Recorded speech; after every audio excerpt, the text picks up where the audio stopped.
Are you looking to score tickets to the biggest games and concerts in town, from Santana to the Doobie Brothers, Snoop Dogg, and more? Well, your chance is just sitting around waiting. Enter now, KFAN.com. Keyword contest.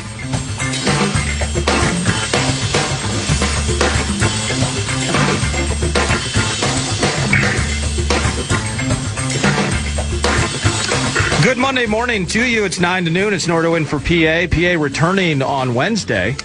This will be a good time. Maybe I'll do a little download with Pete Najarian here and just keep track of some of his opinions, steal his absorb his takes, as we are on site for an internal media day on Wednesday, and it's PJ year 10, and it's Drake Lindsay in the mix, and we're going to get to see a few players, chat with some Gophers luminaries, and have a blast on Wednesday morning. It is year 10 of PJ. Yeah. And, it's with Drake Lindsay, an opportunity to build off of this year, last season. And you have a Darius Taylor that, when healthy, sadly, it's always an asterisk with him, but it's a when healthy situation with him. But he's a highlight talent. He's a highlight maker. He is. When he can do it. Yep. But Anthony Smith, this pass rusher, is, baller, man. it might be a generic name, but there's nothing generic about the way he plays.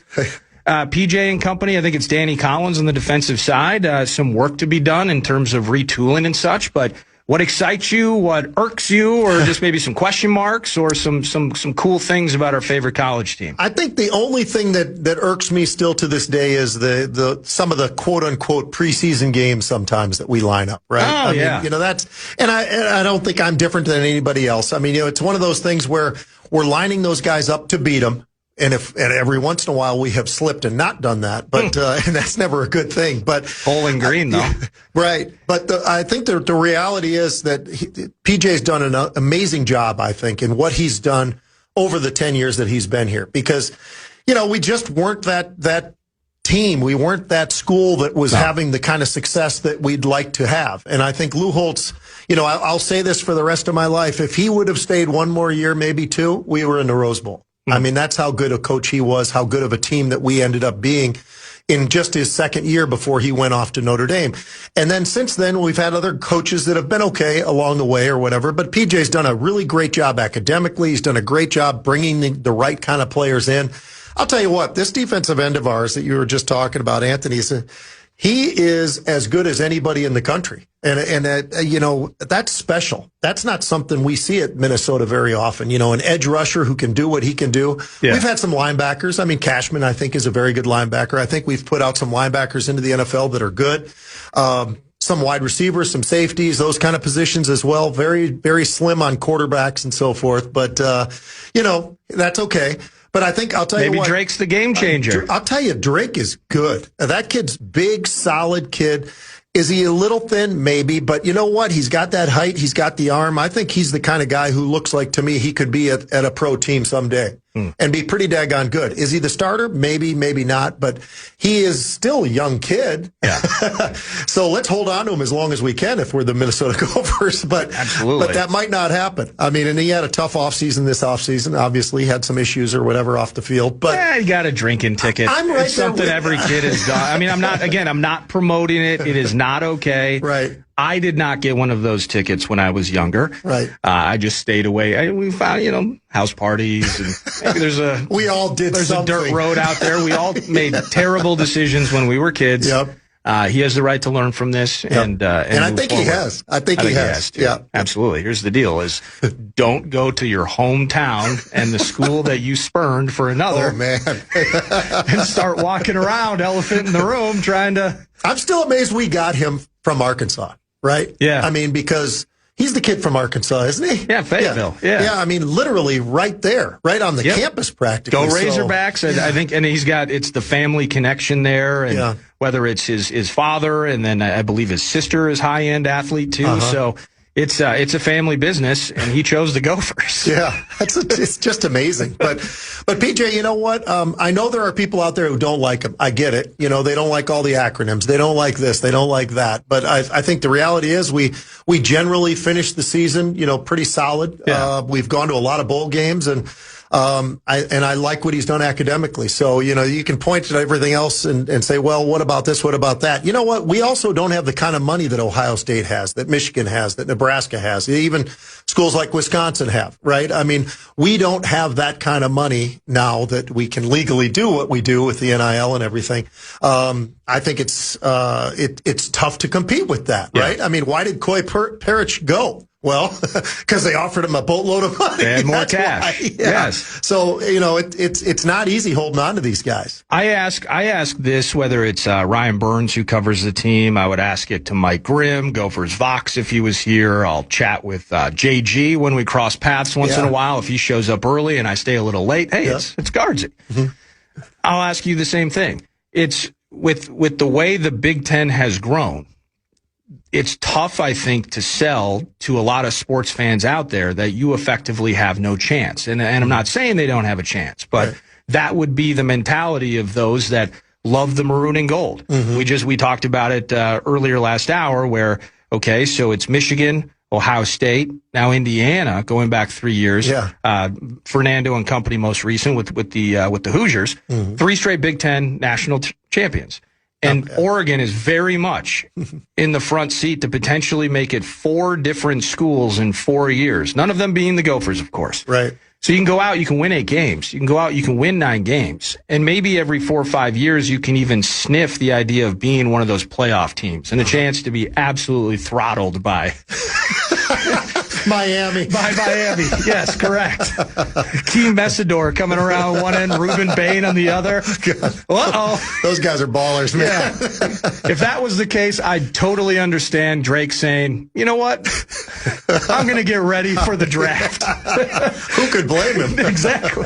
But to that end, it's just, they feel like maybe there's not a lot of hope that we're going to show up on Saturdays in a sports culture that is built towards having a chance to win. Yeah.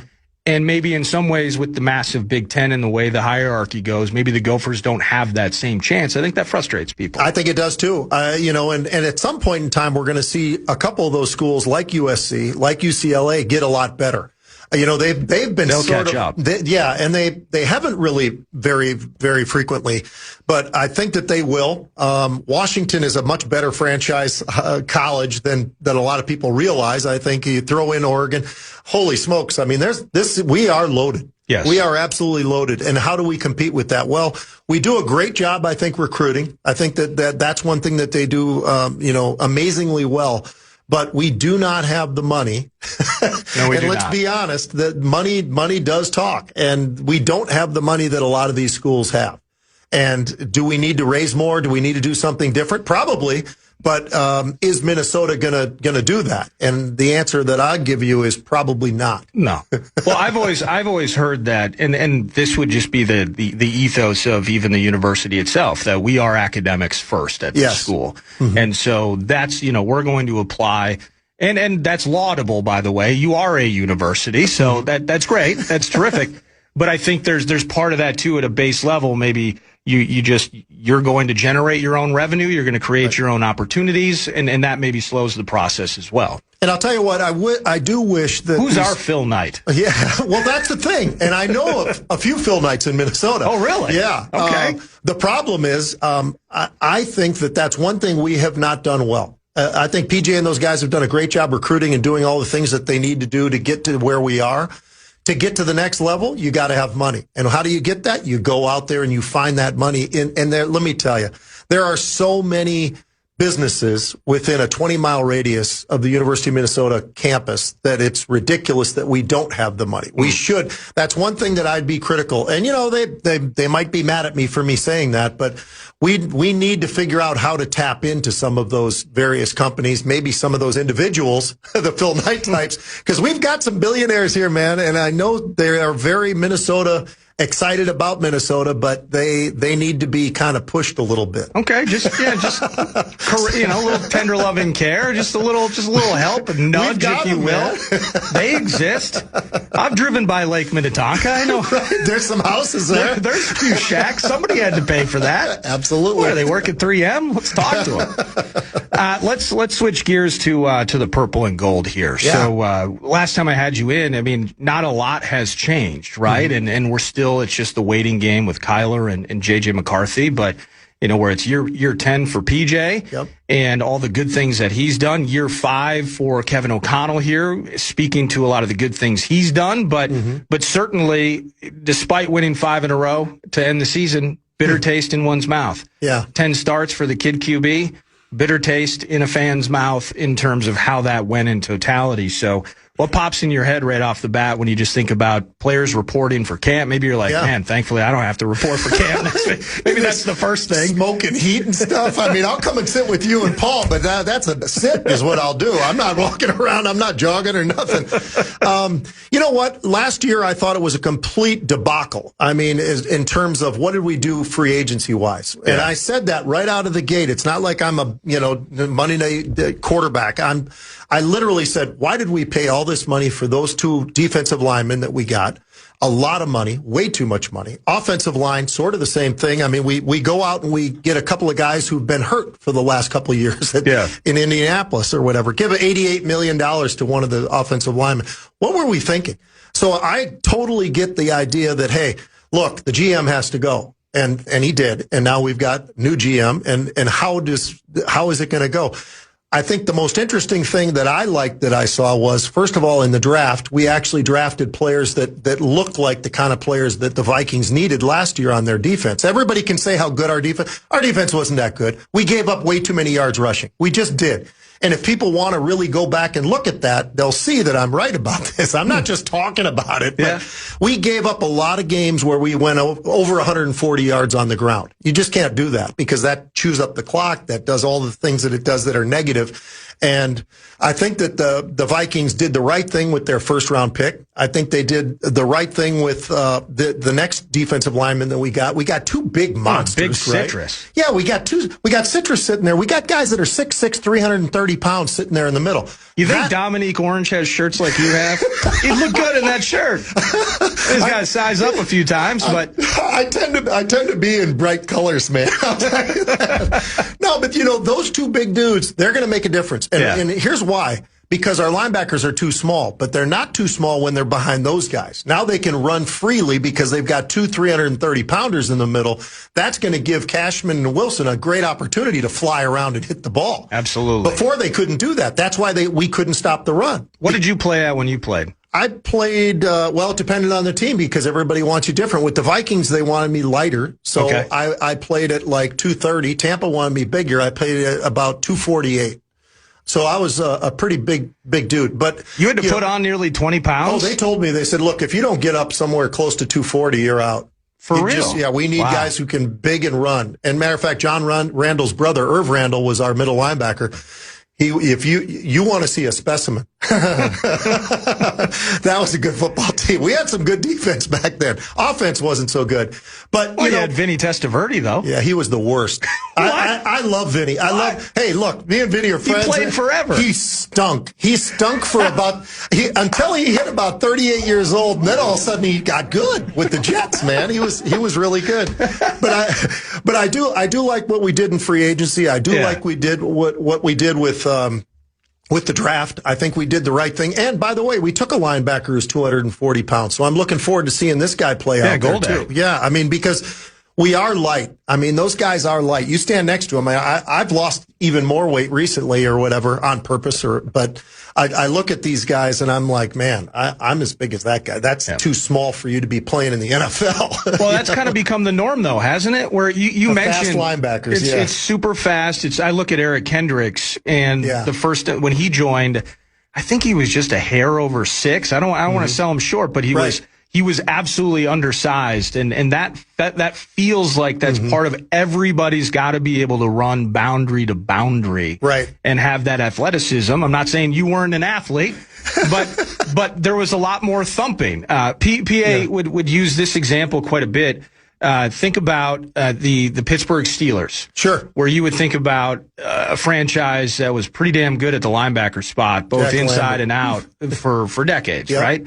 But that was a spot where you weren't getting on the field. Philosophically, they would have said, Pete, I need you at 249, right, or you'll never step foot on this field. They wanted big, they wanted thumpers, they wanted physicality, a little bit differently maybe than what we're seeing as a trend now. Although we're trending back again because everybody's running the football. I mean, think about this. Oh, great. They stopped running the football 5 years ago, right? It was just nothing but quarterbacks. Everybody's a quarterback and whatever. And so they stopped running. So the running backs are back. So they're back. And the teams that don't understand that, Vikings, I think, are sort of in that category or whatever. That's why we were giving up so many yards. We had those guys last year at 225. You cannot be playing in the NFL. No, you're going to get run over. Right. Yeah. And everybody says, but you got to run with. Yeah, you know what? But it starts with the running game. So you've got to figure it out. And I think with those two big fellas up front, though, that helps those linebackers and their size, that they can run a little bit better.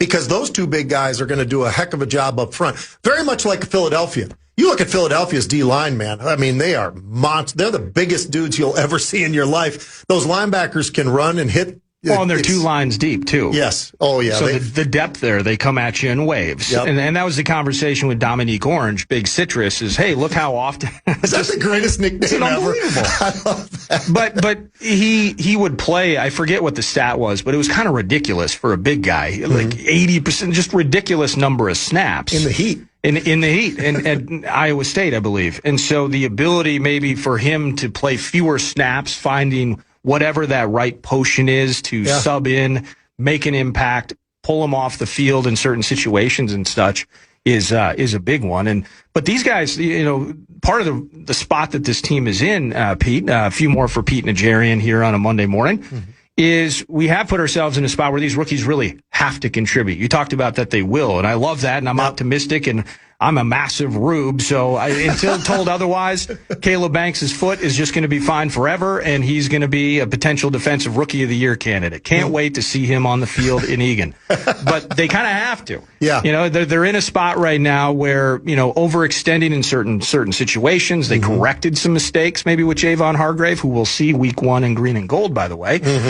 Maybe they corrected those mistakes, but now it's like, okay, the kids, they kind of have to show up. They don't really have an option. And, that can be some murky waters if you're a fan that's looking forward to the season, trusting in the lack of experience that these cats have. Yeah. Well, you know what? When you're that big, and if you're on the field early enough, I think it's going to be a game changer for our defense. I really do. And I think it'll really be a huge boost for the defensive coordinator because, honestly, last year, I literally would watch plays where I'm like, there's no way. They're going to get 6 yards of crack until we decide to adjust. And as soon as we adjust, they're going to throw the ball to the tight end over the middle, and they're going to get another 12 yards. I mean, it was one of those kind of things. But with these two guys, I think that's a game changer for the Viking defense. And I think people are going to be so excited to see that. We do have to make sure that Caleb is healthy, though, obviously, because if they put him in too early and all of a sudden there goes the foot again or whatever, that's not going to be good. We need him to be healthy. So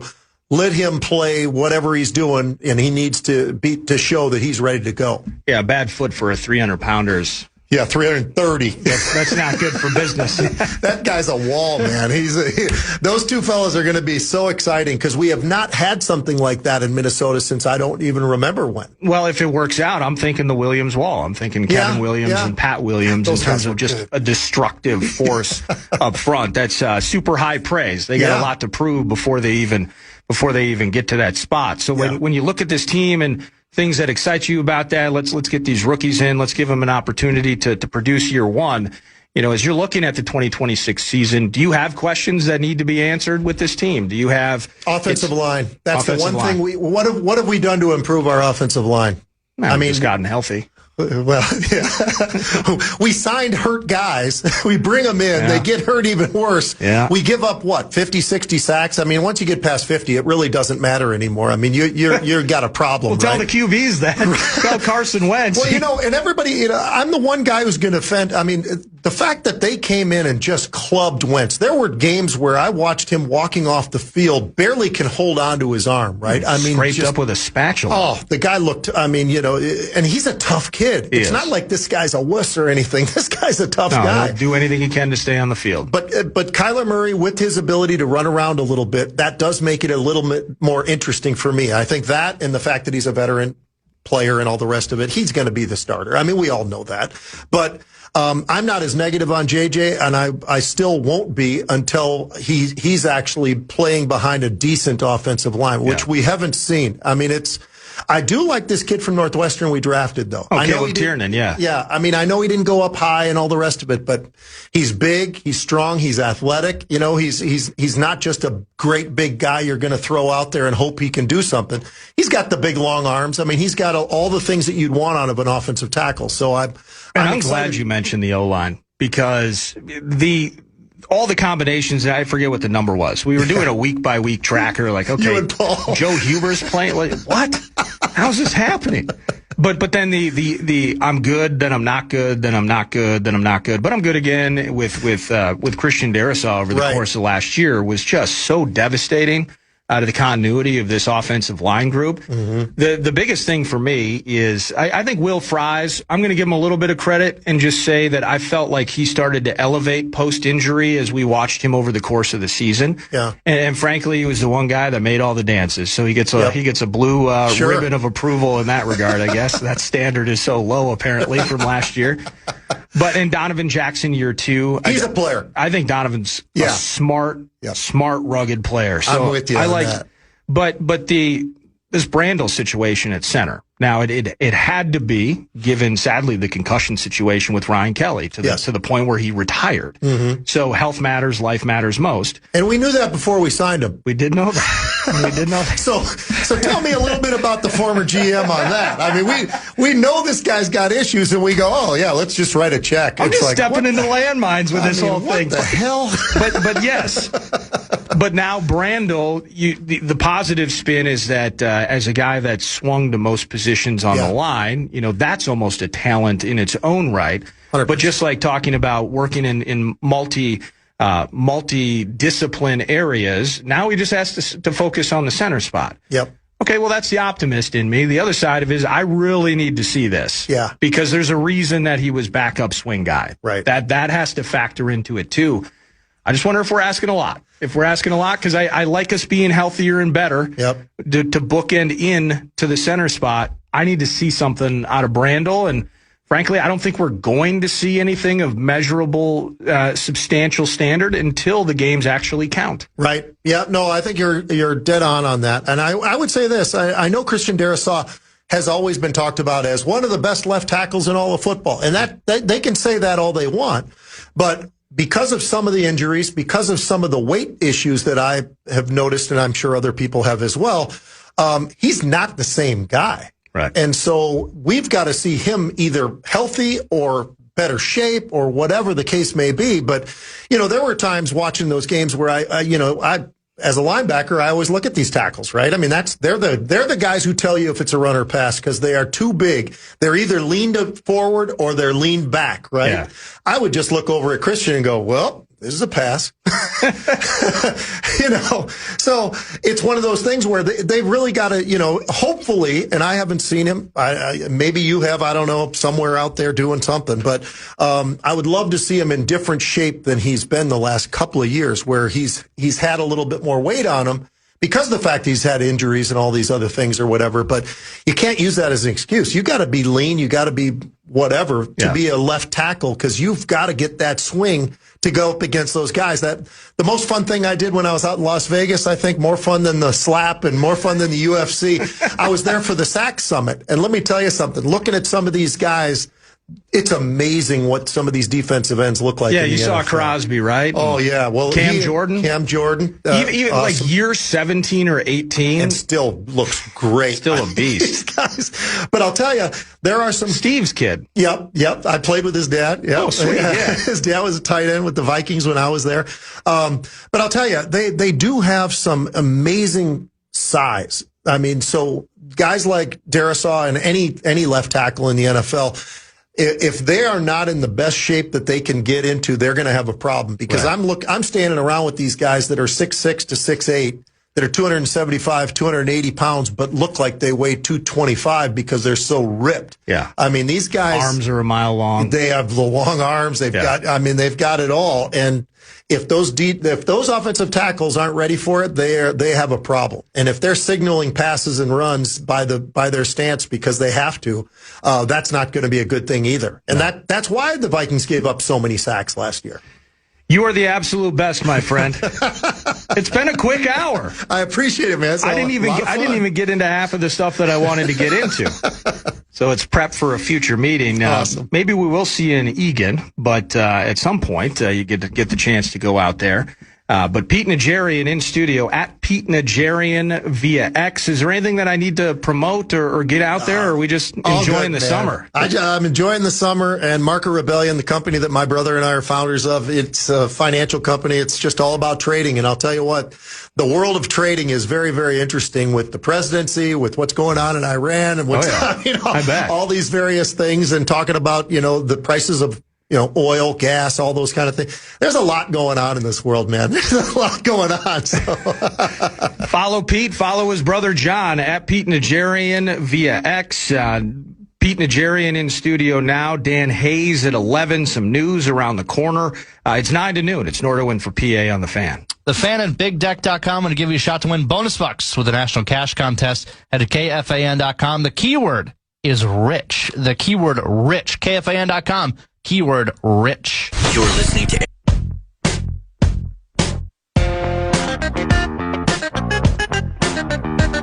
You already listen, or now you can watch The Fan. You can check out the KFAN YouTube channel for exclusive videos, in-depth takes, initials and password games, and behind-the-scenes content and more. Search KFAN on YouTube and hit subscribe today, or go to KFAN.com/watch.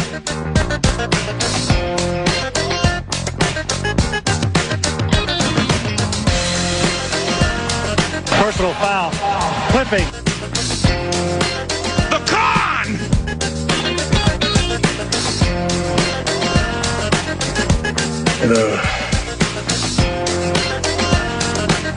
Roughing the passer.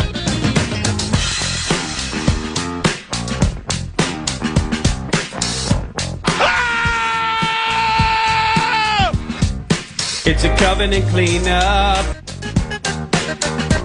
Ooh!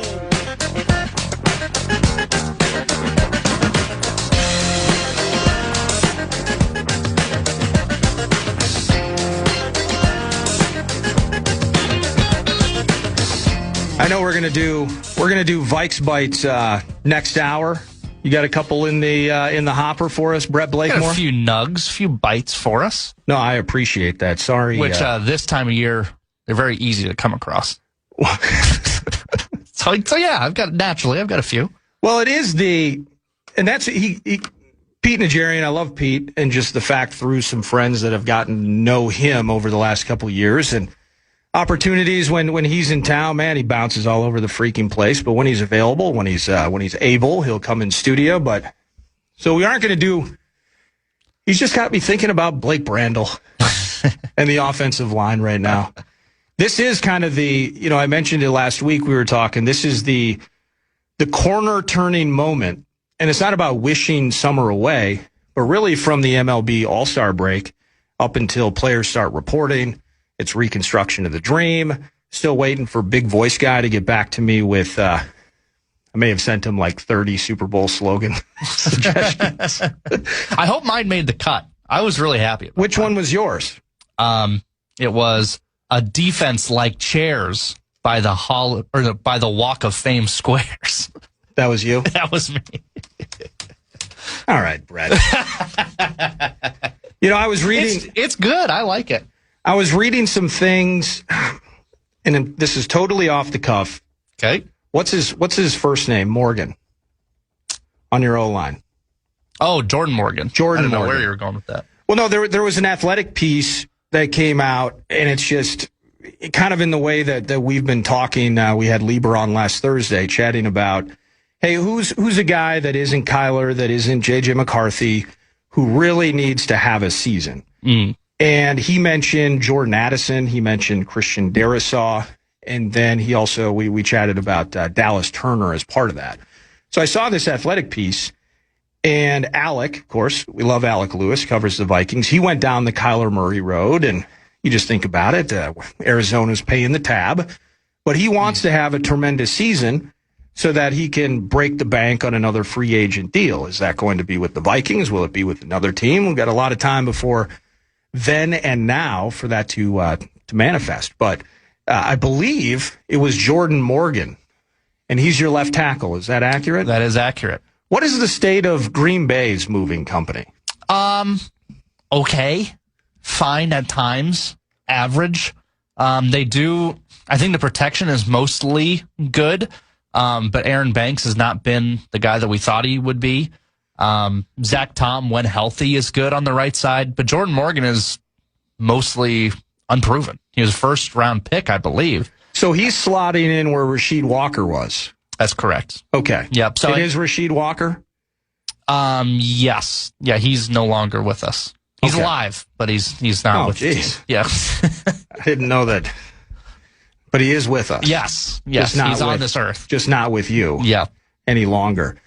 Yeah. But they moved him. They moved Jordan Morgan around, but he was drafted like he's a tackle.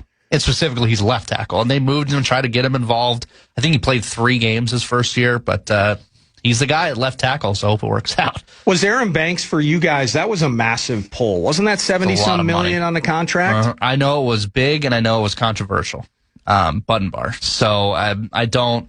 He wasn't worth the money that he was given, but we'll see if he can bounce back in a significant way because they're going to need him to. Don't we all say that though, from a money standpoint? So there was some shock and awe over the Christian Watson deal.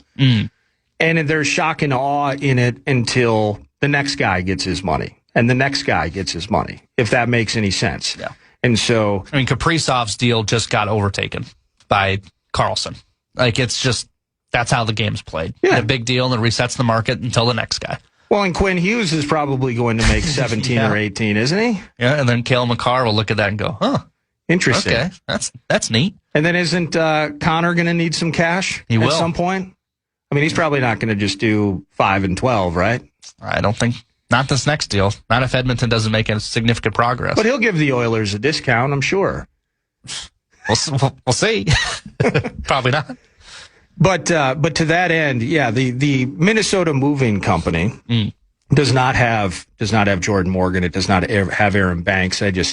Bringing up the green and gold and any potential issues that they might have, it just makes me feel better about my own situation and the unknowns. And as we get closer here to Vikings training camp, it's the whole thing is about Kyler and JJ and just trying to find other ways to dig into this thing. And for me, as I said with Pete, that's why, I mean, just not wishing away days, but please just get here in some respects, because then we can talk about what is versus what might potentially be. It's a yearly affair, 9 to noon. Some would call it the abyss. I just say we're blessed. But Blake Brandel and the optimistic side, maybe you're optimistic. You're listening to 9 to noon, 64686. You believe that simply by nature of specialization that Brandel's in a spot to have a super productive year, or you like the fact that at least he's going to be bookended by a couple of guys in Donovan Jackson in his second year. He has the right to take a leap. And then a fully healthy offseason for Mr. Will Fries. And please, a fully healthy, happy, and aggressive and active Christian Darrisaw in the mix, and old man on the right. B.O., as they call him, Mr. O'Neill. But the optimist side is the specialization. He's going to be solid in that spot. What does solid mean for a team that needs to improve its run game? What does solid mean in terms of whoever's under center in 2026? what does solid mean in that regard? And then the other side of it is there's a reason that he has been a backup. He has been a swing guy for the duration of his career. So I know we're doing Vikes Bites during final hour, and it took you 3 hours just to find two talkers. So I'm excited. I'm excited to hear what you have up your sleeve during the 11 a.m. hour. But Pete, when he's in studio, he gets my mind moving because he's all energy, and that's one of the reasons I love Pete. But I'm just thinking about the Minnesota Moving Company a bit today, and we'll revisit that during the final hour. But when we return, some news, and then Dan Hayes, who covers the Minnesota Twins for The Athletic, he's going to join me in between destinations from Wrigley out to Cleveland.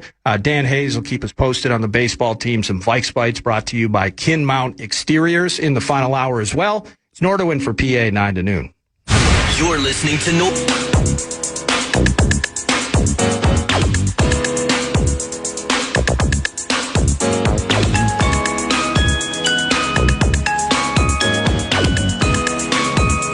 News du Nord. Blakemore's Bits, 9 to noon, and it's brought to you by The Casino at Canterbury Park, CanterburyPark.com. There was a rodeo this last weekend, but otherwise, live racing schedule fully in play. You go to CanterburyPark.com for that, or you can just roll down to Shakopee, and you can feel the felt. Poker, blackjack, and table games all year long. Have sips at chips and tip Derek Allen. CanterburyPark.com. Where are we going to first, Brett? Dave's faves, though. Number 1. We got to start here with the biggest event in the world. Poro chance to cross, hooks it in. Williams battling, knocks it down. It's free. It's a goal. It's Ferran Torres. And that was enough. Finds Ferran Torres. His final touch of the game. He had the decisive touch as well. Spain, for the second time in their history, have won the World Cup. You thought we wrapped the bow on soccer? Not yet. One more segment here. Sorry, Charles. Yep, exactly. Spain beats Argentina in dominant, albeit boring fashion. I guess if I'd take my choice over the two of just defensive shell or passing a team to death, I'll take passing a team to death. I only say it's boring when I think about just knowing so many people in my life that don't really dig into the game, some that don't even care for it, but they love exciting goals and they love exciting moments.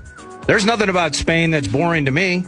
Yeah, there's nothing boring about yesterday's game to me. But I think, just from an understanding, and I think I heard Lieber during the power trip. And if you watch yesterday's game, it's like, how did Spain make Messi and company look mortal the way that they made France look mortal prior to that? How did they do that? Why is that a possibility? Why is that a thing?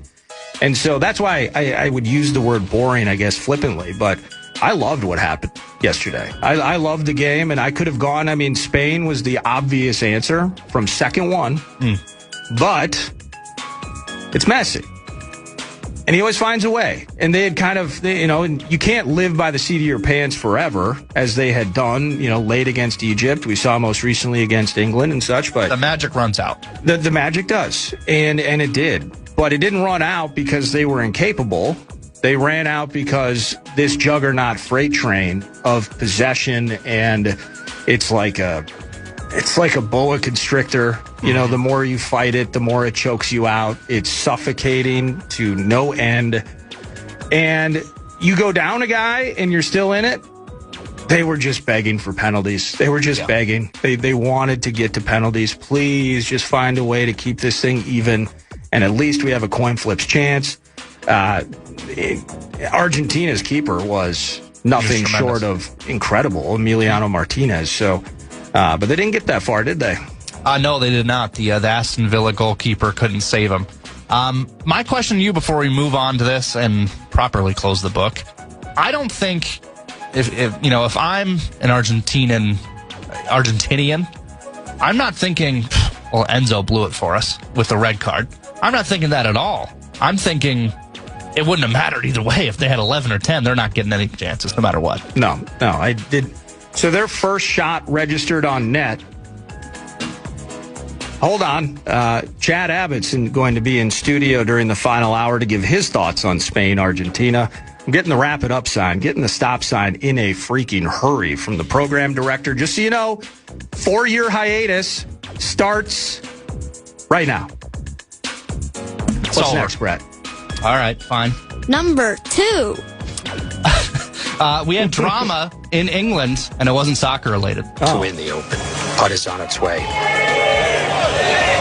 Yes, he has done it. Ryan Fox birdies the last, and he wins the 154th Open at Royal Birkdale.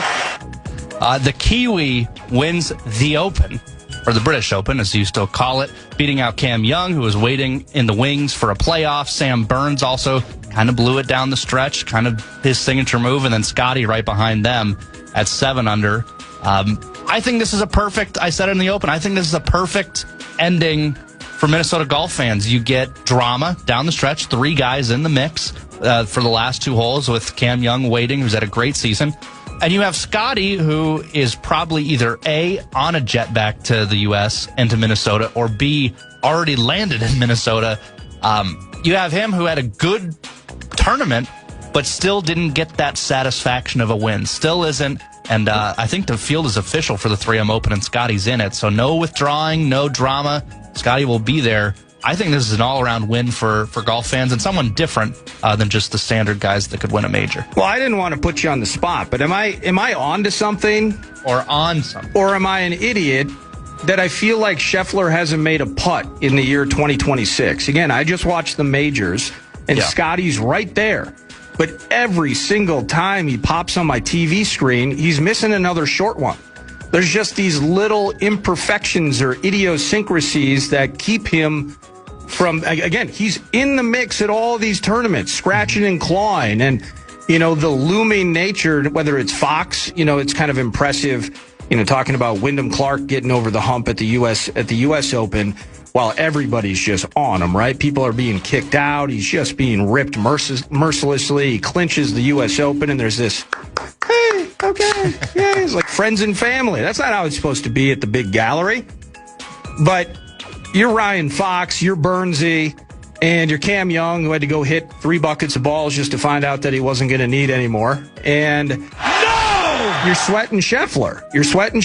When's it going to happen? When's he going to make that charge? And he just doesn't. And so, as good as it gets, Scotty is. But maybe this, from missing the cut to missing the putt, the 3M Open could be magical this week in town with Scotty Scheffler.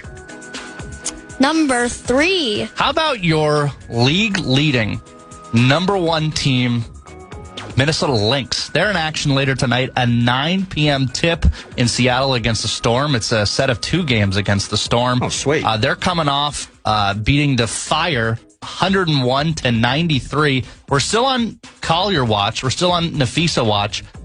I want it to be as soon as possible, but if it was at home against the Tempo Tuesday, July 28th, I wouldn't be mad about that. Is that because you're going to that game? It's just, imagine the crowd, the pop, as we'd say in wrestling, if she's announced in the starting lineup for the first time in forever at Target Center. It would be quite the scene. I'd love to go. I'm open to going. Yeah, it's getting her back is clearly going to make a difference, and I'm just going to there's no reason not to be honest, I suppose. So it's a weird way to say it that way. I have no idea what the timeline is and, how imminent that is. A lot of people do, yeah. And so keeping it under wraps. But meanwhile, okay, you still have Kayla McBride, and she's been leading the way just fine. Oh, wait, you have this electrifying rookie in Olivia Miles, and you're still pounding teams. You're still absolutely handling them. And hiccups here and there. They lost, I think, 2 straight a couple weeks ago, but they've rattled off 5 in a row again. And let's just see them go do the same thing to the Storm. I don't think they've seen the Storm in a while, but I remember they absolutely housed them the last time they played. So go Lynx tonight. Keep the train moving and keep a seat warm for Nafisa because when she gets back into the mix and we start talking about playoff time, full strength, Lynx, very much a player in terms of hoisting that trophy. Exciting times for the Lynx. June 6th, Lynx 88, Storm 68. That's a beatdown. There we go. I got one more for you. Yeah, what's that? Number 4. It's World Cup adjacent, but Abbott doesn't have to come back down here. Is he still in there? No, he's not, but he might come back down here. But it's about the NFL. Ahead of the World Cup final, dozens of NFL players, this from ESPN, including Caleb Williams, Commanders offensive tackle Laramie Tunsil, also Green Bay linebacker Zaire Franklin, who we got in the offseason, basically tweeted about the turf and the hashtag that's going around. Who's we, by the way? We is in Green Bay. Okay. I'm an owner. I apologize, but on a Minnesota sports station, Sorry. As a person that's really not offended by anything. I was in a flow state, Nordo. I wasn't thinking. I don't know if you get to use we. I don't think this is a we thing here. Well, it's home of the Vikings. It's a football club. I'm a member of that club. What were the players all getting riled up about? It's about the turf, about the grass. Yeah. You mentioned it with Pete. Here's a Tunsil tweet. If stadiums can make grass work for the World Cup, they can make it work for NFL players. We're #worth the cost. Yeah. Zaire Franklin said, the cost of doing nothing is paid for by players' bodies.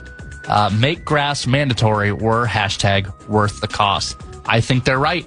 I think the NFL's in a tough spot where a lot of these stadiums bent over backwards to get grass in these stadiums. Especially the Cowboys one jumps out to me because there is a retractable roof area, but it's not fully retractable. No. And the games were seamless there. And I think they had between 6, 8, 9 games, something like that over the course of the tournament. God forbid you bring in some grow lights, those little bright lights that you wheel onto the fields that the grass grows. I'm with them. I think they have a perfectly good argument. Maybe that's what they do. You can go around the country now as cannabis has become effectively decriminalized and legalized.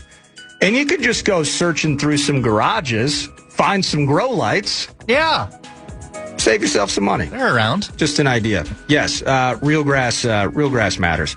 Let's do this. Let's pause. We're going to chat with another newsy item, that being your favorite baseball team, the Minnesota Twins. Tough win over the weekend at Wrigley, losing 2 of 3 to the Cubs, but they're back at it today with Joe Ryan on the bump against the Cleveland Guardians. Dan Hayes, who covers the Twins for The Athletic, is my guest next. It's Eric Nordquist in for Paul Allen on The Fan. From the 1-800-ASK-GARY Traffic Center.